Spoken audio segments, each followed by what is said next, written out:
Bonjour tout le monde. Didier Raoult, bien sûr, c'est l'homme à la chloroquine, mais c'est une affaire qu'on laissera de côté pour cette vidéo. Depuis sa soudaine notoriété en 2020, notre homme a publié 9 livres, dont 2 pendant la pandémie, où il prétendait à longueur de vidéos et d'interviews dans les médias accorder tout son temps aux malades. Bon, n'y revenons pas. Laissons de côté le Covid et prenons au sérieux son dernier livre, Homo Chaoticus. Dans ce livre, notre médecin microbiologiste annonce quelque chose d'important, révolution dans l'évolution, regardez bien, révolution dans l'évolution. Donc il annonce révolutionner la biologie et dénoncer toutes les erreurs de ce satané Darwin, ce qui fait suite à d'ailleurs à un livre de 2011 qui s'appelait « Dépasser Darwin », sur lequel je dirai quelques mots dans la prochaine vidéo. Monsieur Raoult a l'ambition d'éclipser Darwin en se présentant comme l'homme qui pulvérise l'idée d'ancêtre commun, rien que ça, et d'arbre du vivant. Il promet donc une révolution dans l'évolution, mais nous allons voir qu'en réalité, les idées avancées par Raoult ne sont pas les siennes, qu'elles ne sont pas neuves, qu'elles n'étonnent aucun de ceux qui connaissent la biologie, qui n'a produit aucun résultat susceptible de tirer un trait sur le darwinisme, et même qu'il semble en réalité, et c'est frappant de tristesse, comprendre bien peu de choses aux théories qu'il entend effacer. Alors bien sûr, mon rôle ici, de modeste vulgarisateur, ne sera pas de mesurer ma petite personne au célèbre Didier Raoult, de me lancer dans un duel, de me dire plus savant que lui, plus auguste, plus méritant, plus chatoyant, plus mérifique ou plus barbu. Vous n'aurez pas besoin de me considérer comme un grand savant pour vous faire un avis, car je vais faire une chose que Didier Raoult ne fait pas dans son livre, alors que sa longue carrière scientifique devrait avoir inscrit cette pratique dans tout son être. Je vais sourcer mes propos. Je vais surtout donner la parole à des scientifiques, des chercheurs et des chercheuses qui sont spécialistes des sujets évoqués par Didier Raoult dans ses prises de parole. Si vous êtes prêts, on peut y aller.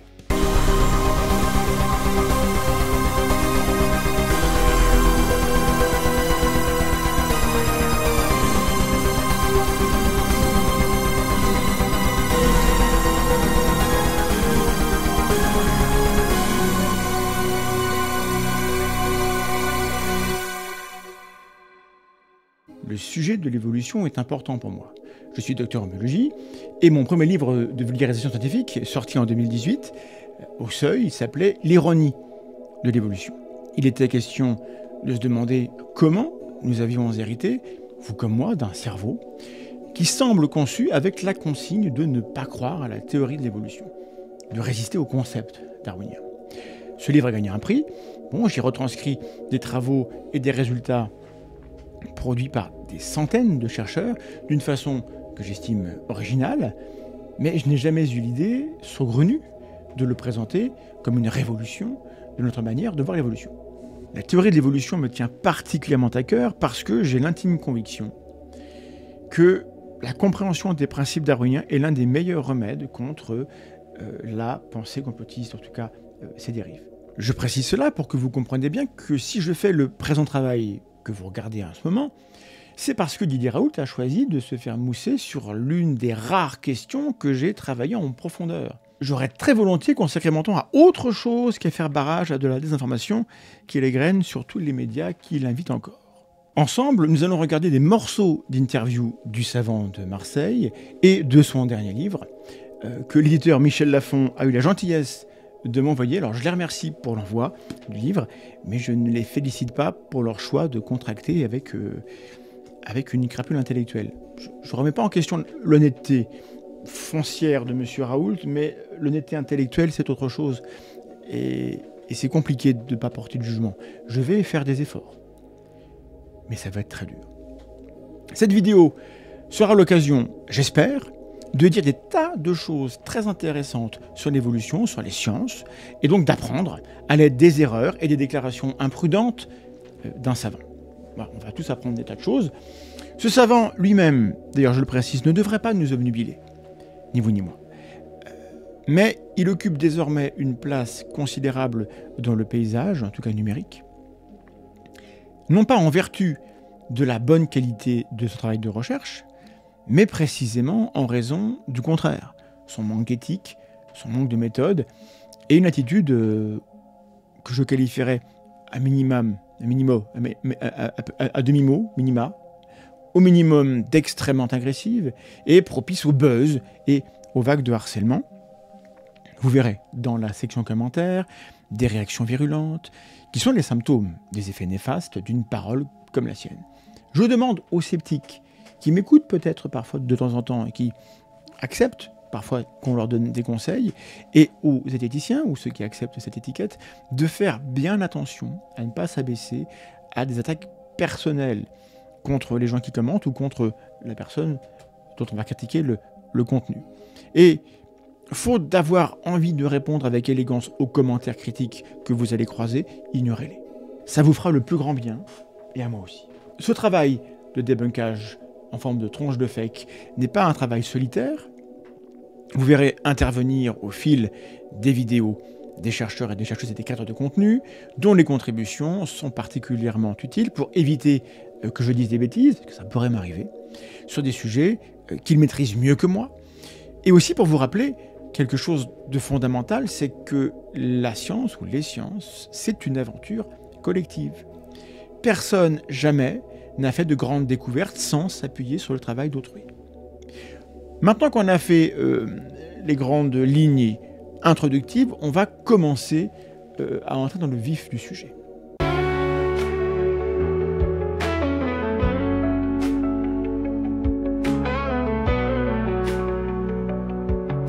Partie 1, Raoult a une nouvelle théorie révolutionnaire. Ouvrons le livre Homo Chaoticus, dès les premières pages, pour voir ensemble la phrase d'ouverture qui annonce le programme. Avec ce livre, je souhaite mettre en place une nouvelle théorie de l'évolution basée sur les données les plus récentes. Très bien, c'est une excellente première phrase qui annonce un programme extrêmement ambitieux et c'est super. À la page 10, on peut lire également « J'ai également cru nécessaire de mettre en perspective ma réflexion avec l'histoire des sciences, entre parenthèses, épistémologie ». Voilà, l'épistémologie et l'histoire des sciences, c'est pas vraiment la même chose, ce sont deux disciplines distinctes, mais admettons, cette confusion n'est pas très grave. Si ce n'est que Didier Raoult s'est déjà vanté de donner des cours d'épistémologie à ses étudiants. Je vais vous faire un cours d'épistémologie, vous voyez. L'épistémologie, c'est l'histoire des sciences. Il y a un terme qui n'est pas très employé en France, mais qui est un point très important, c'est l'abduction, c'est-à-dire que c'est la découverte par hasard. Donc, mais la découverte par hasard, elle n'est pas entièrement faite par hasard. Sa piètre prestation a été en son temps critiquée par Florian Kova, qui est philosophe des sciences. Vous pouvez lire cela dans le lien qui sera dans la version texte de cette vidéo. Vous aurez un aperçu de la critique qu'on peut émettre sur la vision, la prétention de maîtrise de Didier Raoult en philo des sciences, mais on ne va pas creuser cela dans la vidéo. Bien parler de philosophie, mais je ne veux pas vous embarquer trop loin. Non. Dans ce livre, la cible numéro 1 de Didier Raoult, c'est Charles Darwin. Écoutons ensemble l'interview qu'il a donnée chez Toxin. Donc on a compris que Darwin, alors il y a plusieurs choses Darwin, l'arbre de vie, hein, on part tous du même truc et on se développe en plusieurs branches, et puis ce côté aussi en effet, c'est le plus fort qui gagne d'une certaine façon. Tout ça, vous le balayez parce que vous, en vous intéressant notamment aux microbes, puisque c'est votre spécialité, vous pouvez démonter cette théorie de Darwin. Oui, ça veut dire que le problème de l'évolution, c'est qu'actuellement, c'est un tel monstre Darwin. Moi, je me suis fait vraiment engueuler quand j'ai commencé à dire... Enfin, c'est tout faux, ce truc. Hein.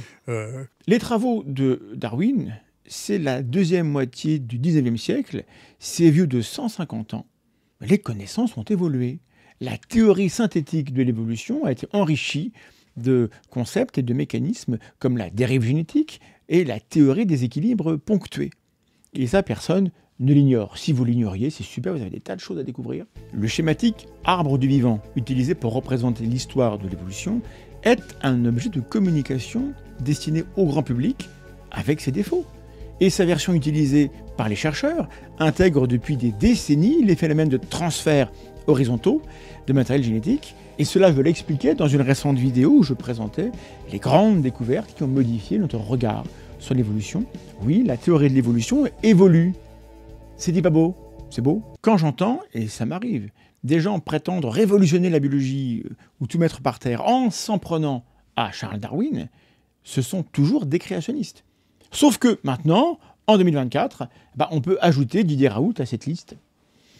Et je ne suis pas certain qu'il soit créationniste, en fait. Je pense que non, sauf que, parce que j'ai lu son livre, moi je ne sais plus exactement ce qu'il faut croire par rapport à ce que lui il croit. Je constate que des créationnistes, désormais, sont très à l'aise avec le fait de citer Didier Raoult pour s'en prendre à Darwin et aux sciences. Homo chaoticus. Et en effet, pour l'avoir reviewé, alors je ne l'ai pas lu complètement, mais j'ai utilisé, vous le savez, des méthodes de lecture rapide. On traverse les paragraphes, on regarde, on essaie de sortir la substantifique moelle. Donc... Il a utilisé une méthode de lecture rapide.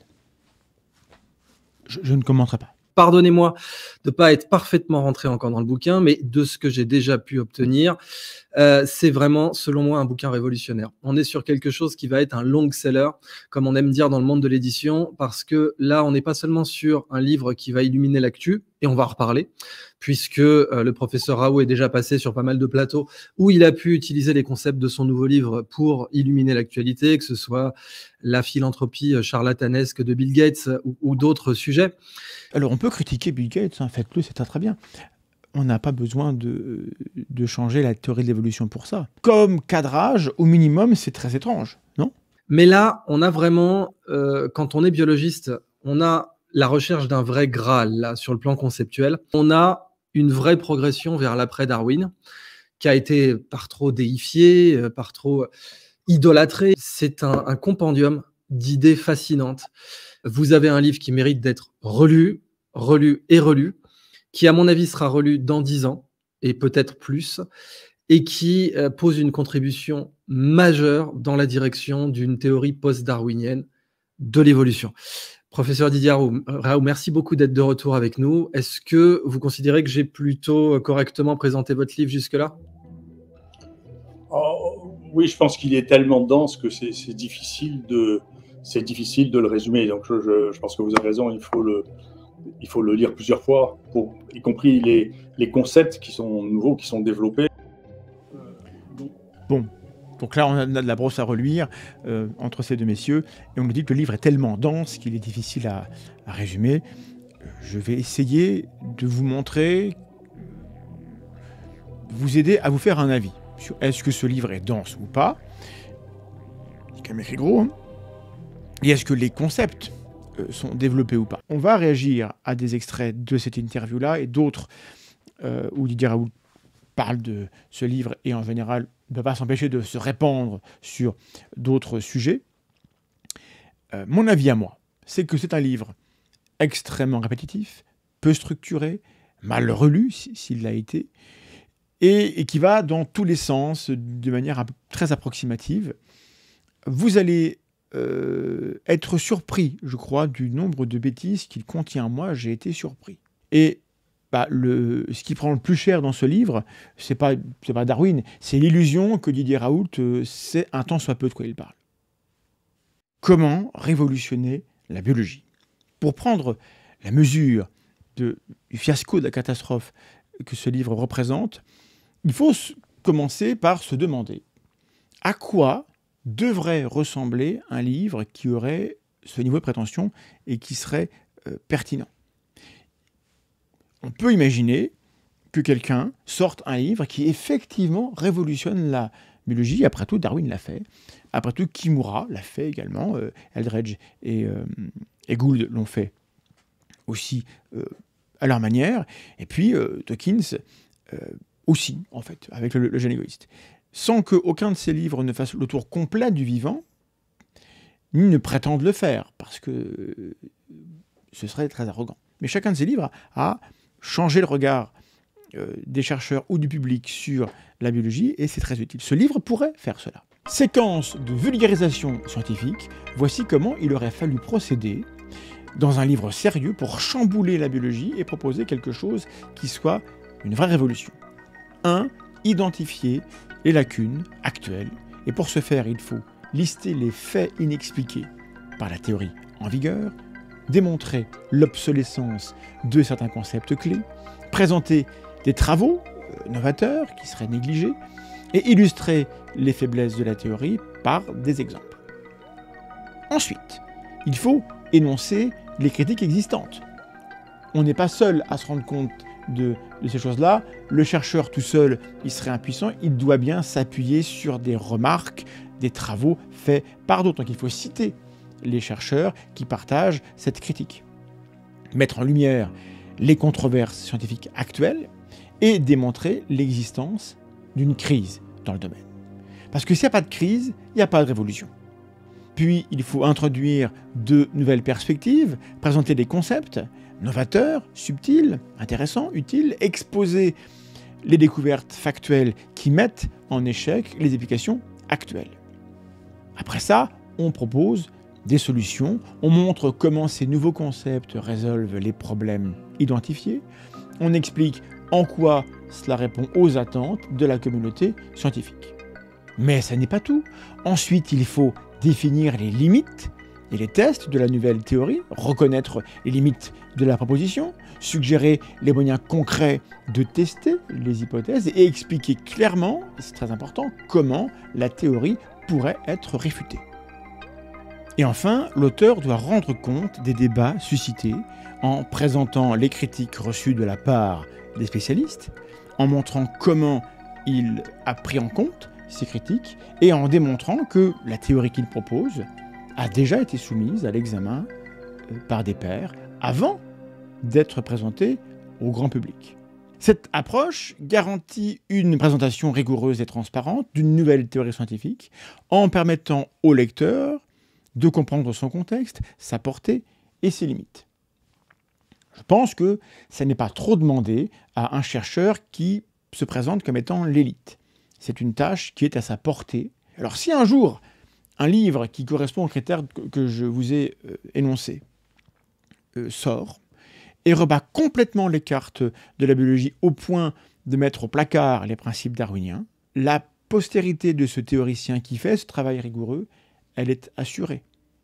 Il aura droit à l'admiration d'un public très nombreux, dont je ferai partie, et il mettra son nom à égalité avec Darwin dans le livre d'histoire. Ce sera une gloire absolue. Donc, ça mérite bien quelques efforts et de ne pas bâcler le travail. On va voir que, malheureusement, la démarche de Didier Raoult ne correspond à aucune de ces exigences.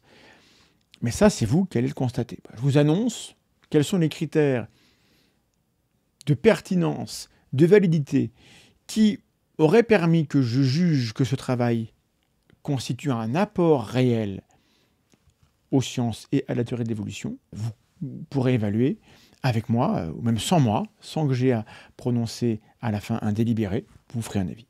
Un point sur la méthode, qu'on soit d'accord vous et moi. Nous allons naviguer dans cette vidéo à travers les déclarations de Didier Raoult en interview et dans son livre de manière centripète, ça veut dire du bord vers le milieu. D'abord, nous allons vérifier s'il s'appuie sur des connaissances factuelles et honnêtes des champs extérieurs à la biologie, quand il lui arrive, et c'est souvent que ça lui arrive, d'y faire appel. Et donc, dans cette première vidéo, nous allons nous intéresser, parce qu'on n'a pas le choix, et c'est pas moi qui ai choisi, mais c'est lui qui l'a fait, on va s'intéresser à l'histoire, à la démographie, à l'archéologie, à la psychologie, à la linguistique, et même à la religion. Restez jusqu'à la fin de la vidéo.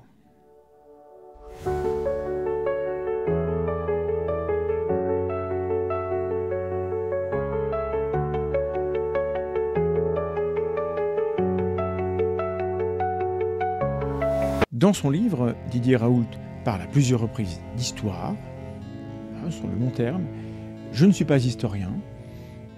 J'ai maintenant d'assez bonnes raisons de douter des déclarations de Didier Raoult, c'est-à-dire que j'ai bien pu constater qu'il lui arrivait de dire quelque chose qui n'était pas vrai, qui était soit du mensonge, soit du bullshit, à savoir qu'il n'en a rien à cirer.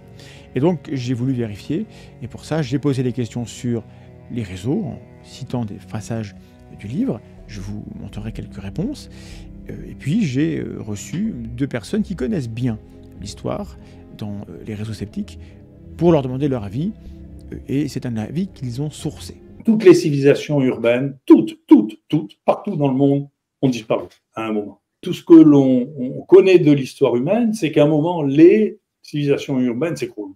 Je pense que ça milite, cette disparition des civilisations urbaines, ça milite pour le problème de la contagiosité. Comment on réagit à ce genre de phrase lorsqu'on est historien ou archéologue ? Eh bien, on va réagir de manière très universitaire. Déjà, on va définir les termes. Il faut se poser la question, qu'est-ce que ça veut dire une civilisation urbaine ? Et qu'est-ce que ça veut dire pour une civilisation disparaître ? Déjà, à partir de quel moment on va définir qu'une civilisation est urbaine ou non ? Avant le XVIIIe siècle, on a entre 15 et 20% de la population qui est urbanisée, donc qui vit dans des grandes villes.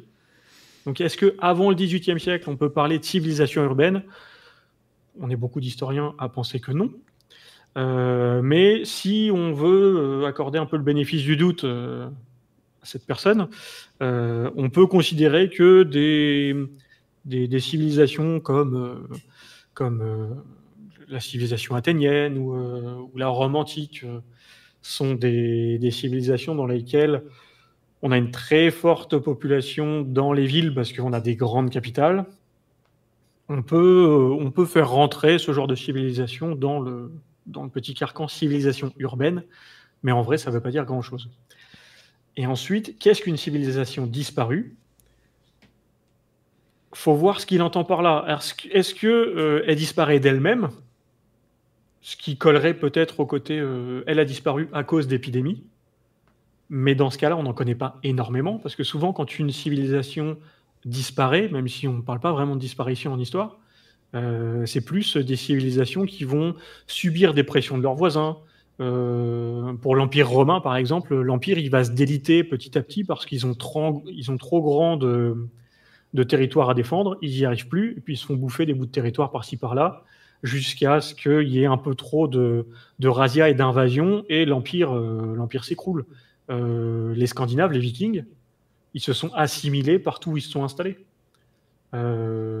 Les Aztèques, c'est une conquête espagnole qui a fait qu'ils ont disparu. L'Empire byzantin, il a été assimilé aussi petit à petit par de la conquête. Donc il n'y a pas vraiment de civilisation qui a disparu totalement. L'île de Pâques, ça a disparu totalement, mais c'est pas une civilisation urbaine. Et c'est pas dû à des épidémies. Là, il y a de nouvelles théories qui sont mises en place où peut-être que c'est climatique, mais on n'est pas certain, donc c'est encore sujet à caution. On a l'Empire Khmer qui s'est effondré au XVe siècle. Sûrement parce que l'écologie était probablement modifiée par une déforestation trop massive qui a perturbé le climat à une échelle assez faible, mais ça a perturbé les moussons en gros. S'il citait des sources, on pourrait regarder les cas particuliers sur lesquels il s'appuie. Il est relativement chiche avec ses exemples et ses sources, cet homme. Toutes les civilisations urbaines, au fur et à mesure du temps, ont toutes disparu. C'est une phrase qui est tellement impressionnante comme ça, tellement définitive, que je me suis tourné vers mes réseaux sociaux. J'ai demandé sur X, Twitter et sur Facebook en particulier aux gens de mes réseaux de réagir. Et j'ai eu des réactions de personnes du monde académique qui savent de quoi ils parlent.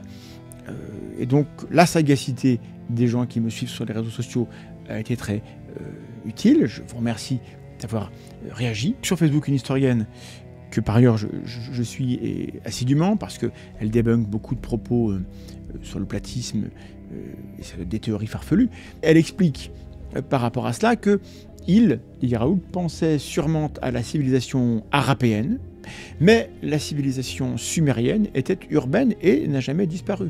Les Sumériens ont été remplacés par des Sémites qui ont fondé Babylone. En termes d'exemple, on pourrait penser au peuple précolombien, admettons.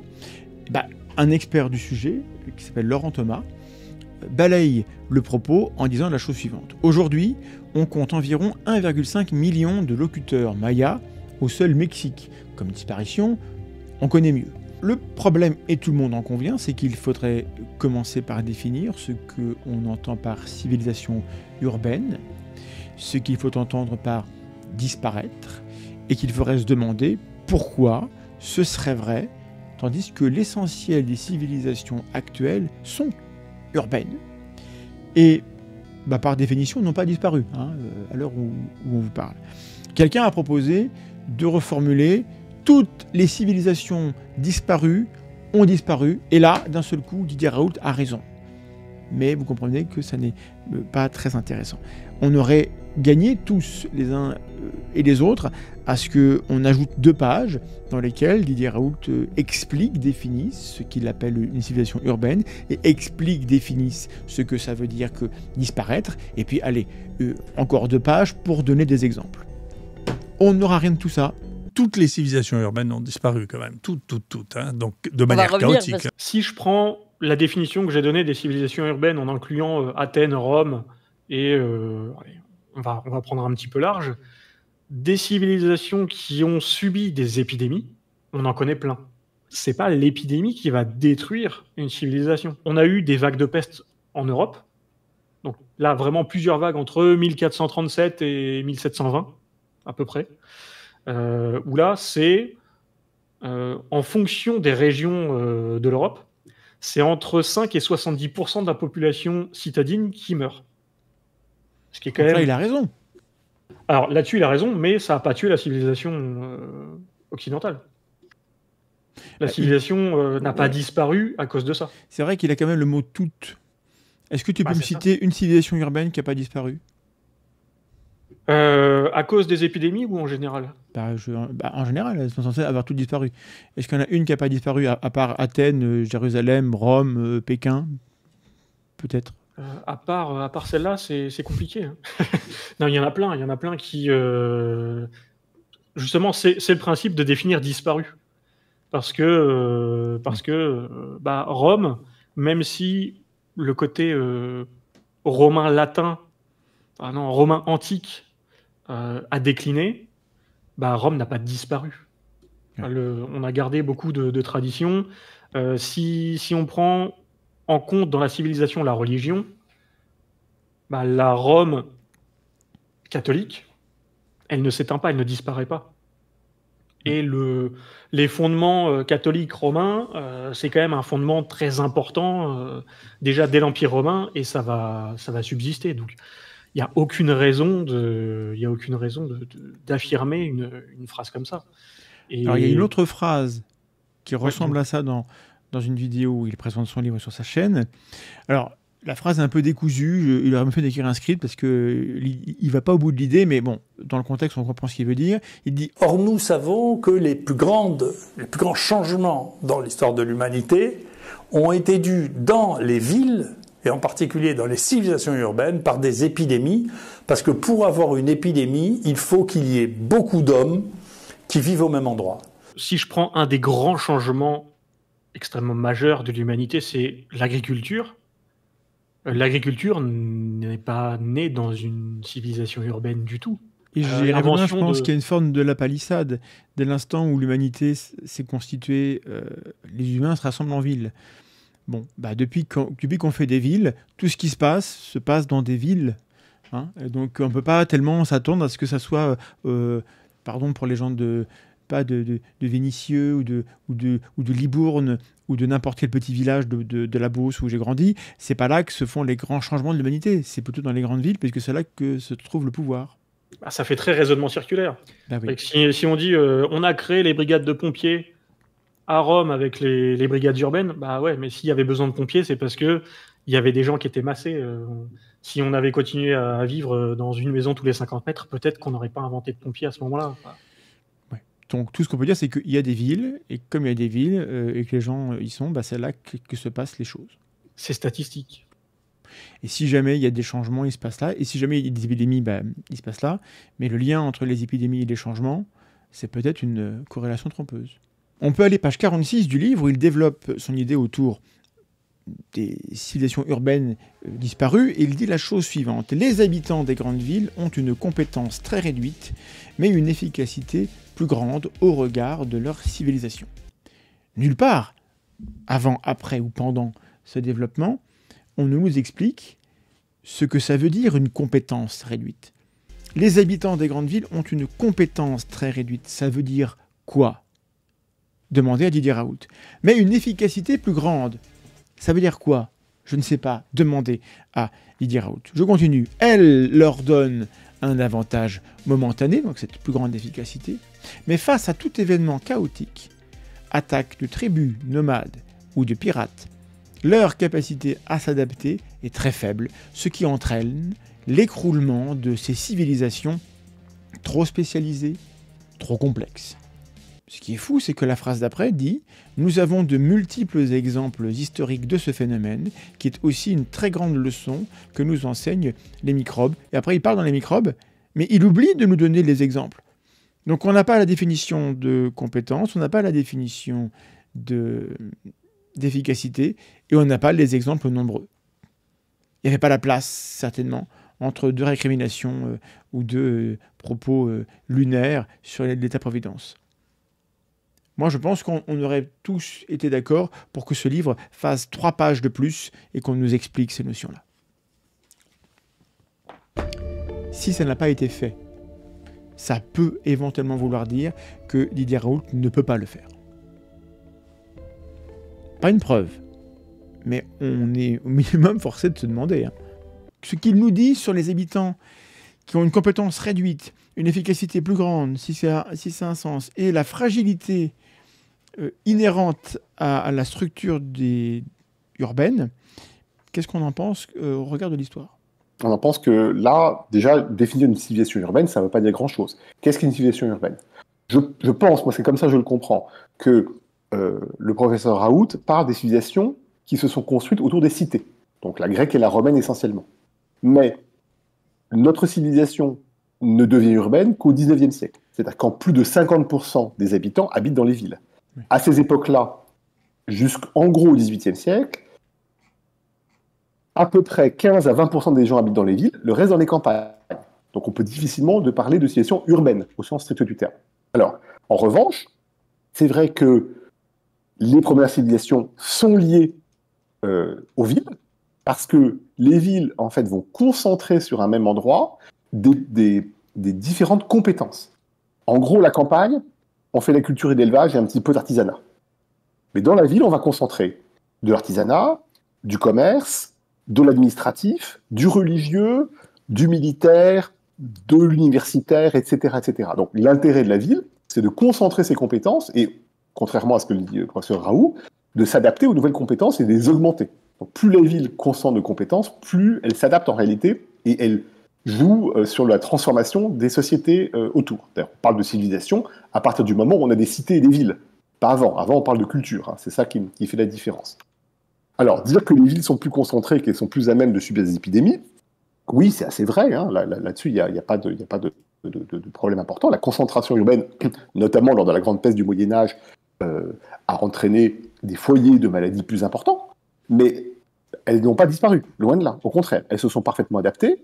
D'abord parce que les gens étant en contact de beaucoup plus de virus, ceux qui ont survécu ont été plus résistants aux autres virus. C'est déjà une base assez importante. Hein.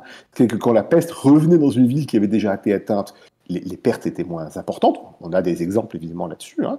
Et puis dire ensuite que la ville face aux attaques des nomades et autres, etc., sont détruites, c'est complètement faux. Très rares sont les civilisations qui ont été détruites par les nomades. On a des villes qui ont été rasées par des nomades, on a quelques exemples. Bon, des nomades assez solides, hein, assez importants. Hein. C'est le cas de Bagdad détruite en 1258 par les Mongols. Mais la plupart du temps, les civilisations urbaines, justement, résistent très bien aux nomades parce que les nomades ne sont pas capables de prendre les villes.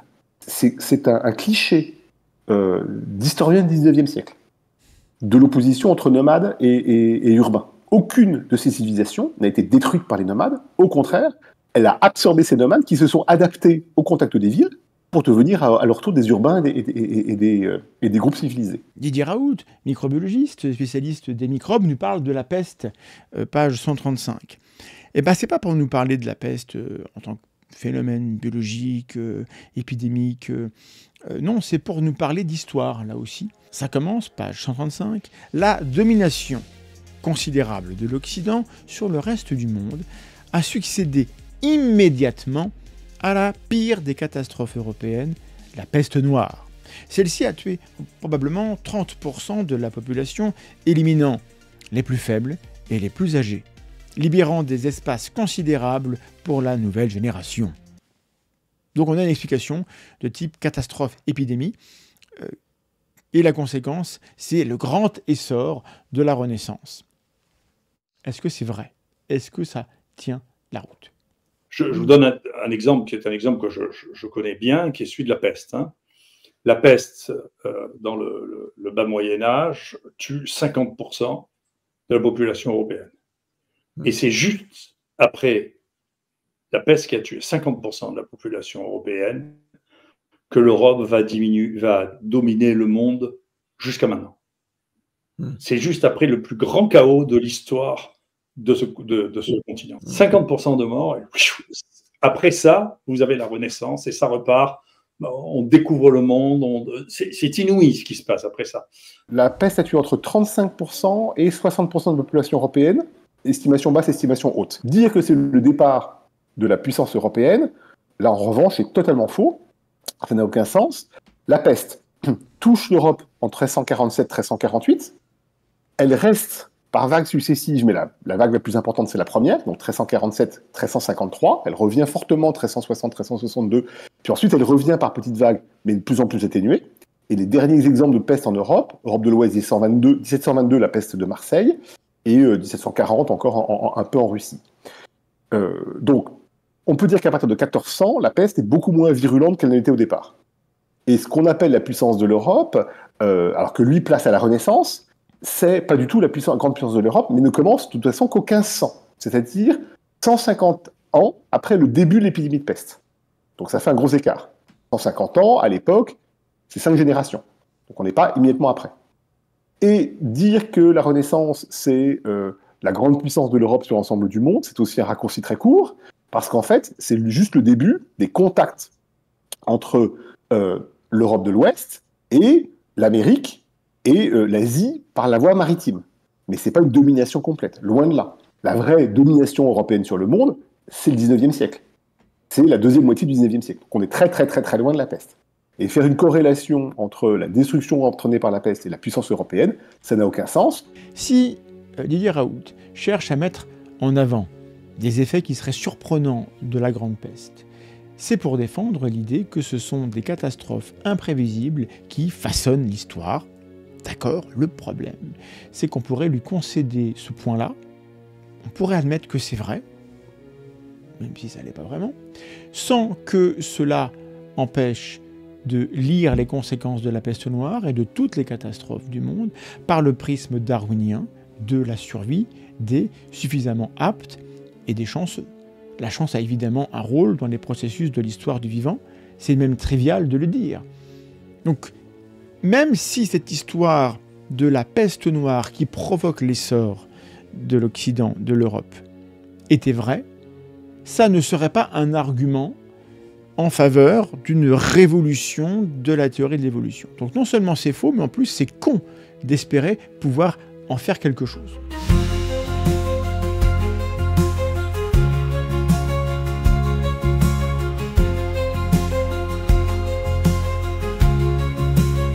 Faisons un détour par la démographie. Il se passe quelque chose, page 211. À l'époque actuelle, les grandes mégapoles, Paris, Londres, New York, San Francisco, Chicago, commencent à se dépeupler comme les grandes civilisations urbaines fermées à l'immigration, Japon, Allemagne. Zéro source. Ce qu'il dit montre une totale méconnaissance de l'évolution des sociétés modernes et des sociétés urbaines, justement, au contraire. Les populations en Europe sont urbanisées à peu près à 20% jusqu'au XVIIIe siècle. Et à partir du XVIIIe siècle, l'urbanisation augmente. On arrive aujourd'hui à des équilibres, 80-20, voire moins à certains endroits. Depuis la chute du mur, Berlin est une ville qui reprend la population. Voilà. Elle augmente de manière. Alors, certaines villes, comme Paris et Londres, ont une population qui s'est stabilisée, voire de temps en temps qui diminue. Mais les civilisations urbaines voient au contraire de nouvelles mégalopoles encore plus importantes se créer. Mexico, les ensembles brésiliens, je ne parle pas des ensembles chinois, qui sont des mégalopoles absolument gigantesques. Des mégalopoles comme Lagos au Nigeria sont en train de se former. Enfin, Lagos ou le Caire, c'est des augmentations continuelles de population. J'ai comme chiffre, en 1800, 3,4% de la population mondiale vivait en ville. Aujourd'hui, on est autour de 54%. Et à l'échelle 2050, on projette à 70% d'urbains dans le monde. Ce qui est l'inverse de la tendance que Didier Raoult évoque dans son livre. Oui, non, absolument. Non. Ce qu'il dit n'a absolument aucun sens. C'est vraiment un élément qui est complètement contraire à la réalité. Il aurait pu défendre son idée du chaos en disant des choses vraies. Bien sûr. Il a choisi de défendre son idée en disant des choses fausses. C'est quand même pas de chance. Plus loin dans le livre, page 188, il n'existe pas de traces compréhensibles de la première civilisation connue, vieille de 12 000 ans, retrouvée dans l'actuelle Turquie, c'est Göbekli Tepe. La deuxième civilisation la plus ancienne connue, celle de l'ancien empire d'Égypte, n'a laissé aucune trace des méthodes employées il y a 3500 ans pour la construction des pyramides. Déjà, ils se plantent de 1000 ans. Bon. Rien de comparable n'a été bâti depuis lors. Une catastrophe en série est survenue dans le bronze récent, conduisant à la destruction de toutes les civilisations urbaines connues à l'époque. Toutes. Mycènes, Troie, les Hittites, les Crétois, le Nouvel Empire de Ramsès II ont tous disparu au même moment ou à des périodes rapprochées sans que l'on sache très bien ce qui s'est passé. Alors, je précise que tout ça, le but de Raoult, c'est homo chaoticus, de dire que c'est le chaos qui règne et que on ne peut rien prévoir et que voilà, c'est les grandes catastrophes, c'est du Cuvier réchauffé, c'est le catastrophisme à la Raoult. Il instrumentalise ces événements s'ils sont vrais pour montrer, regardez, tout est chaotique, rien n'est prévisible et en plus dans les villes, les épidémies détruisent tout, sauf que là, il n'y a pas trace d'une épidémie dans son explication. Donc en plus, la cohérence est moyenne, mais déjà, est-ce que c'est vrai ? Alors non, c'est évidemment faux. Alors déjà, il y a une phrase qui est intéressante, c'est tout son départ. Il dit il n'y a pas de trace de la première civilisation connue, Göbekli Tepe. Bah si, il y en a une, c'est Göbekli Tepe lui-même. Le site est connu, donc évidemment il y a une trace. Bon. Est-ce que c'était une civilisation urbaine, Göbekli Tepe ? Alors, pas du tout. On n'est pas du tout sur une civilisation urbaine. Göbekli Tepe est en fait un des sites connus de cette région, aujourd'hui au sud de la Turquie, qui va se transformer et se sédentariser en gros à la fin du 10e millénaire, à la fin du 11e millénaire avant notre ère, et qui va être une civilisation pas du tout urbaine, mais une civilisation de chasseurs-cueilleurs, qui va créer des sites collectifs.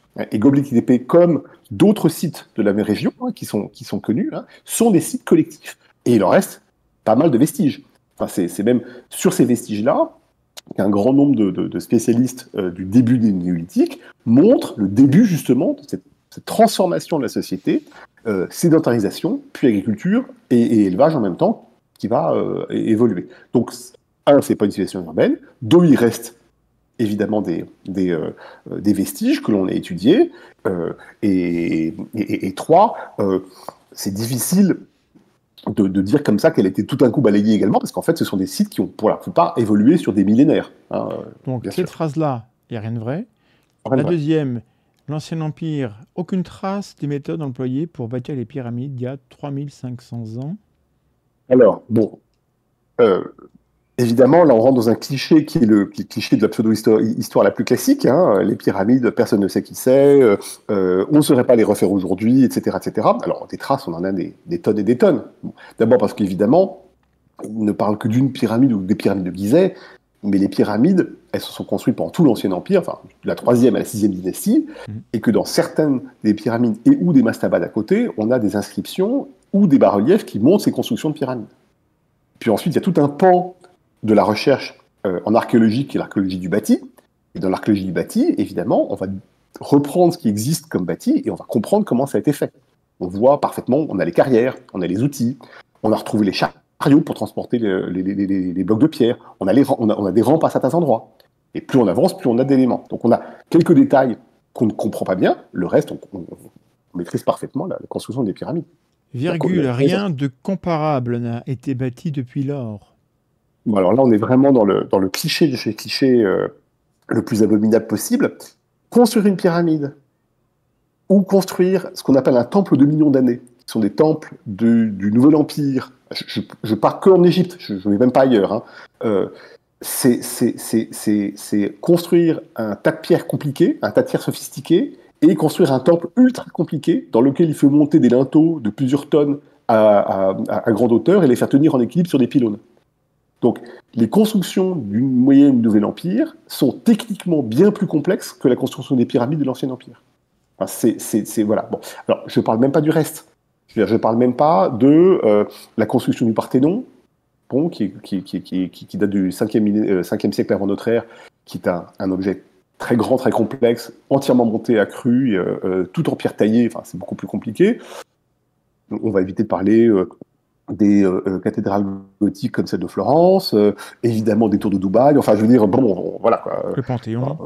Le Panthéon, enfin tout ça, c'est entré dans un cliché. On a l'impression qu'il a ouvert une chaîne de pseudo-histoire, qu'il a vu 3 minutes sur les pyramides, c'est pas possible, et qu'il a pris ça. Le problème, c'est que tout ça, évidemment, ça n'a aucun intérêt pour une théorie de l'évolution, a priori. Bon, mais Didier Raoult amène ça et comme on en est réduit à aller vérifier dès qu'il affirme quelque chose. Et il affirme, alors là c'est chez Aberkan. Parce que Rome c'est devenu un désert, hein, la ville de Rome est devenue un désert. Elle a perdu son statut de capitale et puis elle est allée à Ravenne et puis elle a été pillée. Rome est là, mais il fait un temps elle a été un désert. Alors est-ce que c'est vrai? C'est totalement faux. La ville de Rome connaît effectivement une rétractation. Et effectivement, à partir du IIIe siècle, dans l'Empire romain, quasiment toutes les villes, peu d'exceptions, connaissent une rétractation. Elles se replient, elles se densifient, elles se replient sur elles-mêmes, pour des raisons diverses et variées. Rome connaît cette même rétractation et perd beaucoup de sa population. Beaucoup de la population qui habitait à Rome, autour de 250 000, 300 000 habitants peut-être à l'époque des murailles d'Aurélien, va quitter Rome et s'installer dans des villes à côté ou va quitter la région. Mais la ville de Rome se maintient. Elle se maintient d'autant plus qu'elle reste la capitale de l'évêque de Rome, bon, celui qui devient le pape, et que même si elle est réduite à peut-être 25 ou 30 000 habitants au Moyen-Âge, elle n'a jamais été un désert, elle a toujours été occupée. Et son occupation est connue par des traces archéologiques de toutes les périodes. Elle est restée un pôle urbain jusqu'à aujourd'hui, et elle l'est encore.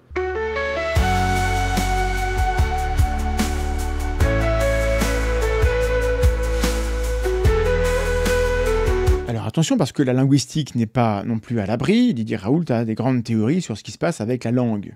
Pages 18 et 19. Cette domination de l'esprit et du monde occidental, en particulier des Anglais, s'est traduite dans le 2e livre de Darwin, La filiation de l'homme, par une série d'allégations qui nous paraissent d'un autre monde, mais qui avaient cours au XVIIIe siècle et au XIXe également. Selon elles, les humains étaient constitués de différentes espèces et de sous-espèces non susceptibles d'avoir une descendance fertile. Une croyance qui est à l'origine du nom mulâtre, car il était présumé que le mariage d'un sujet africain de peau foncée et d'un Européen donnerait un humain infertile, comme les mules ou les mulets, dont le nom mulâtre dérive. Alors moi j'ai vérifié. J'ai trouvé absolument aucune ressource encyclopédique qui permettrait de dire que le mot mulâtre aurait un rapport avec l'infertilité. Didier Raoult ne fournit aucune source. Cette phrase va être inscrite en lettres d'or au-dessus de mon bureau. Didier Raoult ne fournit aucune source grâce à laquelle on pourrait savoir sur quoi s'appuie cette allégation. Cette analyse linguistique qu'il fait du mot mulâtre, il la tire d'où? Comment il le sait que c'est ça que ça veut dire? Alors, je vous rappelle un principe de base en pensée critique, qui est la charge de la preuve. Moi, je ne suis pas opposé au fait qu'il y ait des phrases vraies dans le livre. Je ne veux pas passer 20 heures ou 50 heures de vidéo à tout relever les phrases, à vous dire là c'est faux, ça n'est pas intéressant. Il y a des phrases vraies dans le livre. Le sens du mot mulâtre, moi ça ne me dérange pas. Si mulâtre signifiait infertile, bah très bien, j'aurais appris un truc, je l'ignorais. Et quand je cherche, je ne trouve pas ça. Et j'ai trouvé personne qui pourrait me dire comment. Donc, le principe de la charge de la preuve, c'est que cette analyse, qui moi me paraît sortir de nulle part, Didier Raoult pourrait l'expliquer. Il pourrait donner l'étymologie du mot, ça prendrait 4 lignes. ça serait même encore mieux, mettre une petite note, et puis à la fin, il nous renvoie vers une ressource linguistique, un dictionnaire, une encyclopédie, une analyse, une monographie, je ne sais pas, une source. Eh ben non. Et ça, c'est très symptomatique. Normalement, un livre, quand il est bien fait... Alors, le but, c'est pas de vous noyer sous des dizaines et des dizaines de notes bas de page qui font savant. Mais lorsqu'il y a quelque chose qui est énoncé, et qui n'est pas démontré dans le livre, mais qui est une information, qu'on importe, et qu'on l'utilise d'ailleurs pour un raisonnement, cette information, on la justifie en mettant un lien vers la littérature. De sorte que le livre que vous avez entre les mains, c'est pas un objet, paf, qui vous tombe entre les mains et que vous devez digérer. C'est quelque chose qui est relié à un corpus de connaissances autour, et le livre vous donne la carte pour vous repérer et aller regarder de ci, de là, pour vérifier que ce qui est dit est correct et pour explorer plus loin les différentes notions. Le respect de votre intelligence, c'est ça. C'est se dire, je ne vais pas me contenter de vous balancer du haut de ma grosse intelligence de l'élite des vérités, mais je vous explique comment j'ai fait moi pour savoir. Linguistique toujours, on passe de la page 19 à la page 263, et il y a un truc un peu gênant quand même, où on nous dit « Notre époque épouse la décadence digitale, éliminant le vocabulaire complexe, adaptant la théorie du genre », aucune définition, aucun lien, aucun développement, on balance ça au milieu, ça fait bien, il y en a à qui ça va plaire, mais demandez-vous si cette phrase vous plaît, ce que veut dire théorie du genre. Les gens qui utilisent théorie du genre n'expliquent jamais ce que ça veut dire. Vérifiez. Notre époque épouse la décadence digitale, la théorie du genre au texte écrit, écrivant des textos phonétiquement et finalement revenant à des figures analogues aux hiéroglyphes avec les émojis. Cette disparition de la construction du langage est contemporaine de tous les effondrements de civilisation. Et là, c'est fort parce que cette disparition de la construction du langage est contemporaine de tous les effondrements de civilisation. Waouh, c'est puissant. Si c'est vrai, c'est important. Comment est-ce qu'il nous le montre ? Il passe à autre chose. Par ailleurs, si le déclin des civilisations urbaines a été analysé, il passe carrément à autre chose. Cette idée-là, qui prend 8 lignes, elle aurait dû lui prendre un chapitre. Si vraiment il veut en parler. Ou bien, s'il n'a pas le temps de développer, parce qu'il a tellement d'idées importantes dans ce livre extrêmement dense, il donne une référence. Quelle est la référence ? Non. Didier Raoult ne fournit aucune source. On a un propos extrêmement réactionnaire, associé à une panique morale, avec des expressions comme tous, étayées par aucune donnée scientifique. Alors, 2 pages plus loin, on vante l'ancien régime qui était tellement mieux équilibré, donc full réactionnaire. Il a le droit. Il a le droit d'avoir des opinions politiques. Je ne suis pas en train de lui reprocher d'avoir des idées politiques. C'est un livre de science. C'est censé être un livre de science. Du coup, c'est un peu embêtant. Donc, l'effondrement de la construction du langage, on ne sait pas ce que c'est. Et là, je vais donner la parole à Laurent Thomas, qui est quelqu'un qui s'est intéressé, qui connaît bien les civilisations précolombiennes. Et voici ce qu'il nous dit en réponse à cette phrase. Sous-entendu, le hiéroglyphe est une forme de dégénérescence. Problème, le glyphe égyptien, comme sous-entendu ici, ou maya par exemple, je connais mieux, nous dit-il, est extrêmement structuré. C'est au contraire donc une construction de la langue très aboutie. Le glyphe peut servir à des logogrammes qui ont pour valeur un mot, à des idéogrammes qui signifient un concept, ou des phonogrammes qui équivalent à un son. Ou un mélange, l'écriture mexica-aztèque par exemple, qui là est relativement instable ou perméable à des modifications. Le maya, comme l'égyptien, sont parfaitement déchiffrables aujourd'hui. Et donc s'ils sont déchiffrables aujourd'hui dans des phrases complexes, c'est que la langue était très structurée. Donc ça repose sur rien, c'est un discours politique de décadence, on dirait du Christine Boutin en fait. Didier Raoult, Christine Boutin, qui a écrit cette phrase? Laurent Thomas conclut, l'émoji n'a donc rien d'un retour à des hiéroglyphes, il ne se lit pas de la même façon, ni n'est codifié de façon similaire, donc ça n'a rien à voir. Didier Raoult est un grand psychologue, page 236. De façon prophétique, Lasch, Christopher Lasch, a anticipé dès les années 1970 que l'homme occidental deviendrait de plus en plus narcissique. En termes médicaux, on les appelle des hystériques. C'est-à-dire que leur rôle essentiel est la représentation, la séduction et sa mise en spectacle, comme l'avait évoqué Debord dans ses commentaires sur la société du spectacle et Baudrillard dans ses derniers écrits. Quoi qu'il en soit, l'épisode du Covid a montré que nos sociétés répondaient parfaitement au diagnostic de Christopher Lasch. Ce n'est plus aux individus de se prendre en main, de se soigner, ni aux médecins de trouver la meilleure solution pour chacun de ces malades, c'est à l'État-providence que cela revient. C'est lui qui doit résoudre l'ensemble des problèmes. Je ne sais pas le lien qu'il y a entre toutes ces notions, parce que je n'ai pas lu Christopher Lasch, mais le lien entre hystérique, narcissique et État-providence, si ça a du sens, j'ai besoin de ton aide. Alors moi, spontanément, j'ai du mal à voir le lien. Il fait une égalité entre narcissique et histrionique, et ça, c'est pas du tout étayé par les données médicales, puisqu'il est médecin. Un point qui est important, c'est il existe effectivement donc des troubles de la personnalité, le trouble de la personnalité narcissique. Alors on n'utilise plus le terme d'hystérie depuis quand même un sacré bout de temps. Ouais. Dans les classifications. Un terme qui ressemble un petit peu, c'est le terme histrionique. Et maintenant, on parle de personnalité histrionique. Mais parce que quand on parle d'hystérie, en fait, ça fait aussi référence à des éléments pseudo-scientifiques, entre autres psychanalytiques, et qui ont pas grand-chose à voir. Moi, j'ai du mal à voir le lien entre le fonctionnement de l'État-providence, qui peut se discuter sur le plan historique, sociologique, là, c'est pas du tout mon expertise, et puis une problématique psychologique de santé. Donc, même chose, le lien, on va imaginer que par hystérique, il veut dire histrionique. Voilà, accordons Charité. ça, que utiliser un terme des années 70-80, voilà, je peux l'entendre.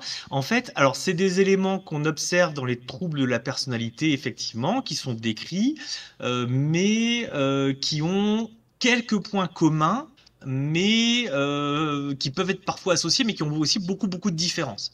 C'est-à-dire qu'il s'agit de troubles de la personnalité. Donc la personnalité, c'est une tendance qui est durable dans le temps, une tendance comportementale qui est durable dans le temps, avec plusieurs caractéristiques. Dans les deux cas, aussi bien dans la personnalité narcissique que dans la personnalité histrionique, il va y avoir un besoin de reconnaissance et d'attention de l'environnement. C'est-à-dire que dans les deux cas, ce sont des personnes qui recherchent énormément d'attention. Mais pas forcément avec les mêmes mécanismes et pas forcément non plus avec les mêmes manifestations ou pour les mêmes raisons. Comme, d'après ce qu'on comprend de sa phrase, il part du narcissisme pour dire que c'est de l'histrionisme, de l'hystérie, je pense qu'on peut commencer déjà par ce qu'on appelle la personnalité narcissique. Donc, ce qui va caractériser la personnalité narcissique dans les manuels de diagnostic internationaux actuellement, ça va être des comportements grandioses avec un besoin d'admiration, un manque d'empathie dans plusieurs domaines. Il y a plusieurs manifestations qui doivent être présentes. Un sens extrêmement grandiose de sa propre importance. J'ai tout réussi, j'ai tout fait, je suis un champion, je suis le meilleur, je dois être reconnu pour tout ce que je fais. Des idées de succès illimité, de pouvoir, de splendeur, c'est moi le meilleur à tout niveau, une volonté, en tout cas un sentiment d'être spécial et unique, et que seuls les gens spéciaux et uniques peuvent me comprendre, seuls les génies peuvent me comprendre, avec un besoin extrêmement marqué d'être admiré. Un besoin, un sentiment que tout lui est dû, qu'on doit avoir un traitement spécial juste pour nous parce que automatiquement ce que je dis doit être vrai et mes besoins doivent être satisfaits. Il peut y avoir une tendance à exploiter l'autre dans les relations. En fait, j'ai mes propres objectifs et comment je peux exploiter autrui pour en profiter, pour arriver à mes fins, avec un certain manque d'empathie. On reconnaît pas forcément les besoins, les sentiments d'autrui. Souvent, il y a un sentiment de jalousie avec perception que les autres nous jalousent. Et très souvent, on va avoir des comportements arrogants, hautains, et c'est vraiment quelque chose. Donc, il faut qu'il y ait pas forcément toutes ces caractéristiques, mais il faut qu'il y en ait au moins 5, hein, c'est dans les critères. Et on va avoir, d'une manière générale, un mode envahissant de grandiosité, le besoin d'être admiré avec un manque d'empathie, le fait de sentir que les autres sont inférieurs à nous et que nous, on est très supérieurs à eux. Alors, c'est peut-être des choses qui peuvent évoquer des personnes. Dans la personnalité histrionique, on va avoir aussi ce besoin d'attention, ce besoin d'admiration, mais plutôt avec des manifestations émotionnelles qui vont être excessives. Ce qu'on va avoir, c'est plutôt une grande théâtralisation avec quelqu'un qui n'est pas forcément à l'aise quand il n'est pas le centre de l'attention. Il a besoin d'être le centre de l'attention, mais plus pour un aspect de réassurance. Souvent, il va y avoir des comportements un petit peu provoquants, de séduction. C'est un petit peu, on revient sur d'anciennes notions hein, là-dessus, avec des variations rapides et souvent superficielles des émotions. Il peut y avoir aussi une mise en avant de son propre aspect physique pour attirer l'attention vers les autres. Très souvent, on va avoir une façon de parler qui est assez subjective, mais pas toujours très détaillée, avec une grande dramatisation, un théâtralisme qui est marqué, des émotions qui sont très exagérées dans leur expression. Ce sont des personnes qui sont aussi assez facilement suggestibles, qui sont vite influencées par les autres parce que c'est une façon pour elles d'avoir de l'attention. Et elles peuvent avoir tendance à considérer que les relations, elles sont plus intimes qu'elles ne le sont en réalité. Il y a un petit côté un peu exclusif dans ce cadre-là. Et on va avoir, surtout dans la personnalité histrionique, un comportement qui va renvoyer à des réponses émotionnelles de recherche d'attention. Mais on va pas avoir ce besoin d'admiration parce que je suis le meilleur, mais plutôt des expressions émotionnelles pour attirer l'attention. Donc ce sont deux troubles qui sont distincts. Ils peuvent avoir des éléments qui coexistent. On a des périodes, on a tous des caractéristiques aussi de personnalité qui nous poussent parfois à être un peu théâtral, à faire du drama. Voilà, ça en fait pas un trouble. Même chose comme il y a des fois, on peut se sentir excessivement arrogant et se penser supérieur à ce qu'on est. C'est tout à fait possible aussi.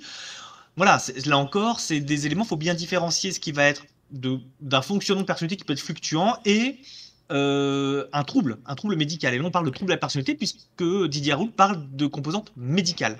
Voilà. Et j'ai une dernière question, c'est que il prétend qu'il y aurait une sorte de prophétie des années 70 qui dit que l'homme occidental devient de plus en plus narcissique et ou histrionique. Et ça, est-ce qu'on a des données épidémiologiques, par exemple, pour attester que c'est en termes d'évaluation, les données dont j'ai notion datent des années 2000 ou 2010. La personnalité histrionique, c'est plus rare que la personnalité narcissique. On est plutôt aux alentours de 2% de la population.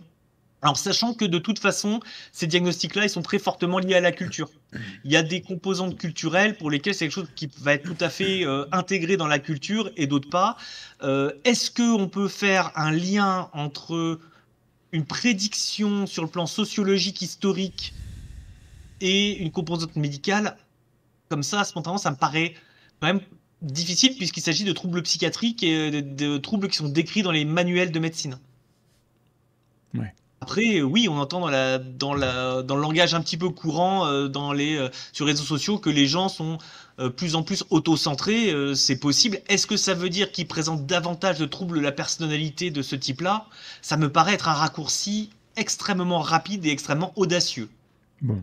La seule source qui est donnée, c'est Christopher Lasch, La révolte des élites et la trahison de la démocratie, en 2010.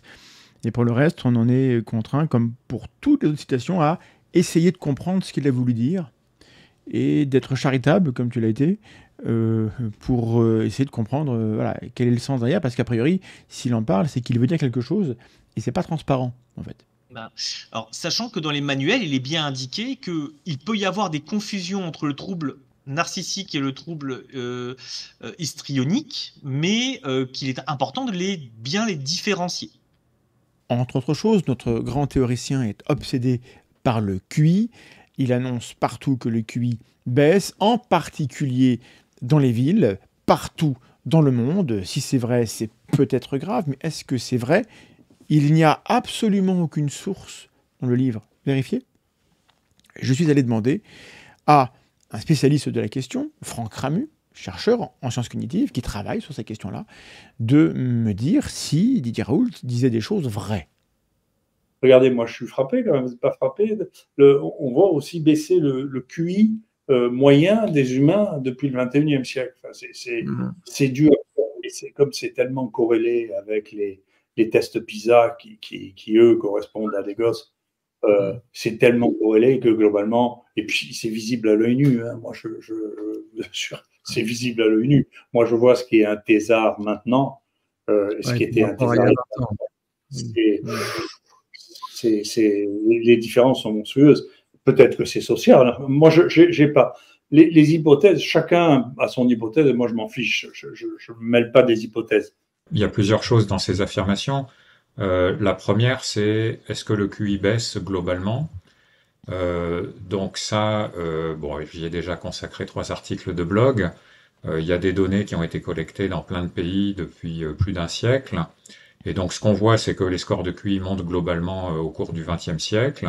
Et depuis le début du XXIe siècle, les tendances sont un petit peu variables.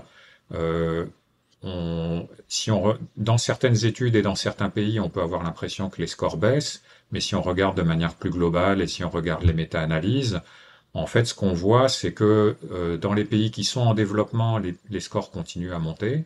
Dans les pays qui sont déjà très développés, les scores ont tendance à plafonner.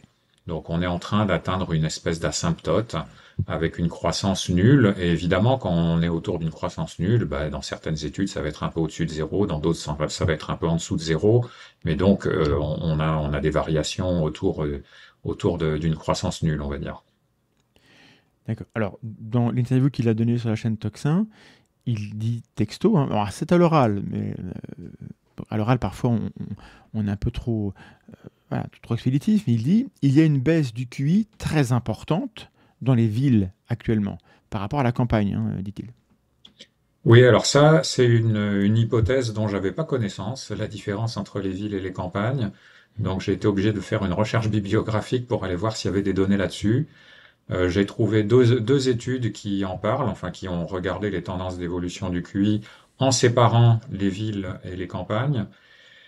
Il y a une étude américaine de 2023 et une étude chinoise de 2010 ou quelque chose comme ça. Et l'étude chinoise, elle trouve que les scores de QI montent autant dans les villes que dans les campagnes, avec un avantage pour les villes, mais bon, ça se comprend dans le contexte de la Chine, puisque dans les zones rurales, tous les enfants n'ont pas accès à l'école, etc. Donc c'est normal que les campagnes soient en retard. Et par contre, aux États-Unis, les villes et les campagnes sont au même niveau et elles ont continué à progresser jusqu'aux années récentes. Donc, ni dans une étude ni dans l'autre, je vois aucune donnée qui suggère que le QI baisserait particulièrement dans les villes. Il baisse pas et il n'est pas plus bas dans les villes.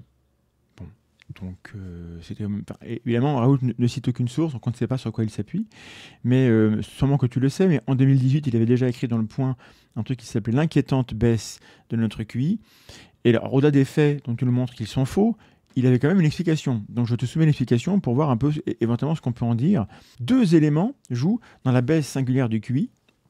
La visualisation massive des écrans entraîne des modifications cérébrales visibles avec une diminution de l'épaisseur de la matière grise dans certaines zones du cortex, en particulier celles liées à la communication interhumaine et celles liées à la compréhension.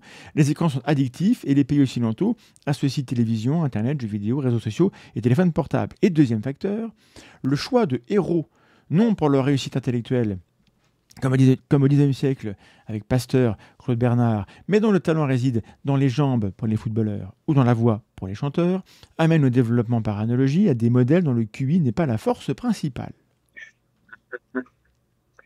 Ouais, alors là, il y a 2 trucs. Bon, le rôle des écrans sur le développement cognitif de l'enfant, là, c'est effectivement un vaste sujet. Il y a beaucoup de corrélations négatives entre le temps passé devant la télévision et le QI de l'enfant. Et après, toute la difficulté, c'est d'arriver à déterminer est-ce qu'il y a un effet causal du temps d'exposition aux écrans vers le QI de l'enfant, ou est-ce que c'est un lien causal inverse, les enfants les moins intelligents ont envie de plus passer de temps devant les écrans, ou est-ce que c'est encore un troisième facteur qui est derrière, le niveau socio-économique de la famille, ou des prédispositions génétiques à la fois pour certaines caractéristiques cognitives et une appétence pour les écrans.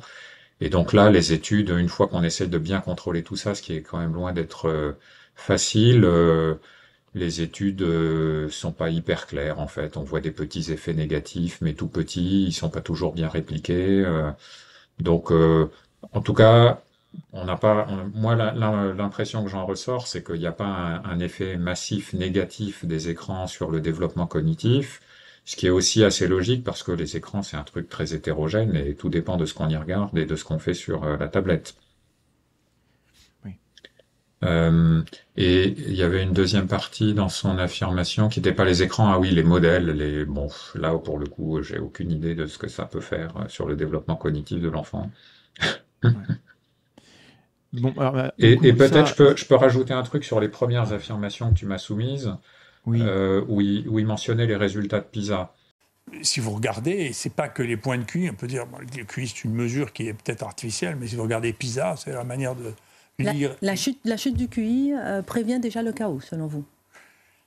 À mon sens, c'est un des éléments qui doit amener à réfléchir sur qu'est-ce qui est en train de devenir notre civilisation si on est de plus en plus bête quand même. On est de plus en plus bête, on est de plus en plus gros. On est une civilisation malade, il y a quelque chose qui se passe qui est extrêmement inquiétant. Bon voilà, PISA, ça mesure des performances scolaires, mais on peut dire c'est un corrélat du QI d'une certaine manière, c'est parfois interprété comme ça. Et c'est vrai que quand on regarde les résultats de PISA, on voit un peu la même chose que dans les scores de QI, c'est-à-dire que les pays en développement progressent beaucoup, mais les pays qui ont déjà un très haut niveau, finalement, ils ont tendance à stagner, et puis certains ont l'air de diminuer un petit peu, quand certains augmentent un petit peu. Donc on voit un peu la même chose dans les scores de PISA que dans les scores de QI. Donc là, effectivement, il peut y avoir une donnée réelle qu'il a vue quelque part, que les données les scores de la Finlande avaient baissé un petit peu de quelques points, mais voilà, pour moi l'interprétation est la même, c'est-à-dire que oui, on est en train de plafonner. Avec l'immense regroupement dans des villes considérables, de taille considérable, où l'on commence à voir un peu partout dans le monde baisser les capacités intellectuelles, est un phénomène qui n'est pas rassurant. Et on mesure déjà, maintenant, il y a plusieurs pays qui ont mesuré que le quotient intellectuel des gens qui vivaient à la campagne était plus élevé que ceux qui vivaient dans les villes, alors qu'il y a 50 ans, on disait le contraire. Comme on disait pendant le XXe siècle que le QI augmentait dans la population mondiale, alors qu'on sait depuis dans le XXIe siècle qu'il diminue dans la population mondiale. Je rappelle que Didier Raoult a jugé pertinent non seulement de dire, mais d'écrire et de répéter dans les médias qu'il aurait un QI de 180, d'après ce qu'un pédopsychiatre avait dit à son père. Et autant vous dire tout de suite, ça n'est pas pertinent. Didier Raoult pourrait avoir un QI parfaitement moyen et avoir parfaitement raison. Mais c'est important pour ce monsieur de nous dire, il veut qu'on croie à cette histoire, il faut que le monde sache, mais cette intelligence supérieure de Didier Raoult, je n'en ai pas vu de traces ou d'échantillons dans ce livre. Ma phrase est méchante, mais le fait est que un génie à ce point supérieur aux autres n'aurait pas écrit ça, en fait. Voilà. Non, mais moi, vous ne pouvez pas me surprendre en me disant que les gens sont d'une ignorance crasse. Moi, je vois ça tous les jours, je le sais. Il y a une baisse du QI dans les pays de l'OCDE qui est très marquée depuis le début du XXIe siècle. Ah, scientifiquement marqué. Avéré. Ah oui. Je vais vous redire quelque chose. Mais c'est compliqué, vous voyez, combien c'est compliqué d'expliquer aux gens, même quand ils sont bienveillants. Là, il se retient de le traiter de crétin, quand même. Hein. On l'a refait ensemble. Il se retient fort de traiter de crétin son interlocuteur. Comment on explique ça? Je vais vous redire quelque chose. C'est compliqué, vous voyez, combien c'est compliqué d'expliquer aux gens, même quand ils sont bienveillants. La vie n'est pas raisonnable et la vie n'est pas juste. Voilà. Quand vous avez compris ça, c'est pas injuste d'avoir un cancer du pancréas. Si un jour vous avez un cancer du pancréas, ce que je ne vous souhaite pas, c'est que vous avez un cancer du pancréas. Qu'il y ait une rationalité derrière chaque élément est un fantasme, et c'est un fantasme très occidental. Ben écoutez, les gens qui ont des cancers, du pancréas ou d'ailleurs, quand on écoute ça, il faudrait se contenter de dire c'est pas de chance. C'est comme ça, puis tout. Et ben en fait, figurez-vous que lorsque vous avez un cancer, savoir quelle en est la cause, à savoir identifier potentiellement quel gène de naissance ou quelle mutation au cours de votre vie en est responsable, ça peut permettre des stratégies différentes dans les traitements.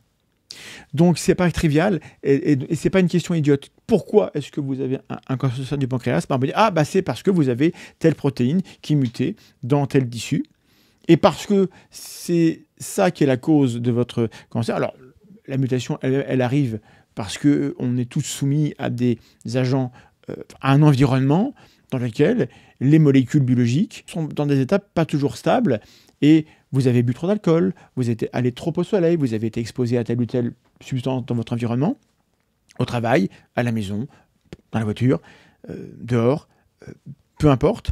Il s'est produit un événement biochimique qui a produit cette mutation, et cette mutation-là, elle existe, on peut en faire quelque chose. C'est une information qui est utile. Mais donc, ce n'est pas un fantasme occidental de chercher des raisons aux choses, il y a des causes. Mais là, Didier Raoult joue sur les mots. On peut jouer sur les mots, mais bon, dans ce cas-là, il faut faire une carrière différente. Les causes ne sont pas des bonnes raisons. Il n'y a pas de bonne raison de supporter qu'un enfant ait une leucémie et en meure en bas âge. Il n'y a pas de bonne raison, mais il y a des causes effectives qui sont à l'œuvre. Donc, pourquoi ce flou? Pourquoi ce langage? Pourquoi dire c'est pas raisonnable? Il nous dit le QI baisse, on lui demande pourquoi, et il répond la vie n'est pas raisonnable. Mais bordel de merde, qu'est-ce que ça veut dire? Quelle est la théorisation des événements dont vous parlez dans votre livre, monsieur Raoult, qui va mettre comprendre votre raisonnement pour expliquer ce qui se passe? S'il n'y a pas de raisonnement, si rien n'est raisonnable, vous n'avez rien apporté comme théorie. Et peut-être que c'est là, en fait. Peut-être que ce que vous voulez, c'est un chaos épistémologique. Et comme ça, on n'a plus rien à expliquer. Et quand on n'aura plus rien à expliquer, vous aurez toujours raison. Peut-être qu'on tient la justification de tout ça, en fait. Possible. Bien, on voit que le QI, dans la plupart des pays des SODEO, est en train de diminuer de manière assez singulière au cours du XXIe siècle. C'est pas vrai. Les mégapoles, les grandes mégapoles sont en train, la population des mégapoles est en train, dans les pays les plus riches, de diminuer. C'est pas vrai, ça. Toutes les civilisations urbaines sur tous les continents ont toujours disparu. C'est pas vrai, quoi. Passons maintenant à la religion. Didier Raoult parle étonnamment beaucoup de religion et d'une manière inattendue, en tout cas moi qui ne le connais pas personnellement, je ne connais pas ses convictions spirituelles et sincèrement, a priori je m'en tape, c'est pas censé être le sujet. Vous allez voir qu'en fait, le sujet, si. Vous savez déjà que Darwin était une légende destinée à montrer que le texte de la Bible était faux. C'est devenu une espèce de symbole terrible. Je sais qu'actuellement aux États-Unis, il y a encore 50% des gens qui pensent que la création s'est faite comme c'est écrit dans la Bible, qui se battent contre les 50% qui disent mais non, c'est Darwin qui a raison et moi je ne crois ni en l'un ni en l'autre. J'en sais rien du tout. Mais en tout cas, les données que nous avons montrent que ce que proposait Darwin n'est pas croyable. C'est pas vrai, quoi. Quels sont les principaux justement aspects de la théorie darwinienne que vous remettez en question? Tout, il n'y a rien de juste, rien n'est raisonnable. La première chose, c'est de penser, parce que on appartient à notre culture. Donc la science appartient aussi à notre culture. Et après, il va nous dire que voilà, Darwin est le produit de son époque. Il fuit la question, vous voyez bien qu'on constate qu'il aurait pu répondre. Ce qui est le plus frappant là-dedans, c'est qu'il met d'un côté les créationnistes, il met en face les gens qui défendent la théorie d'évolution, et il les renvoie dos à dos, chacun de leur côté, en disant tout le monde a tort. Ça pourrait être intéressant s'il proposait quelque chose qui corrige les positions, mais il se contente de dire « moi j'en sais rien, vous avez tous tort et barrez-vous ». Et vous allez voir que ce n'est pas raisonnable, et on va le voir ensemble extrêmement simplement. Si je vous dis que la Terre a 2 milliards d'années, c'est faux. C'est faux, elle n'a pas 2 milliards d'années, elle a 4 et quelques, et l'univers a 13 et quelques. Voilà. Bon. Si je vous dis la Terre est plate, elle a été créée en 6 jours, il y a 6000 ans, eh bien c'est faux aussi.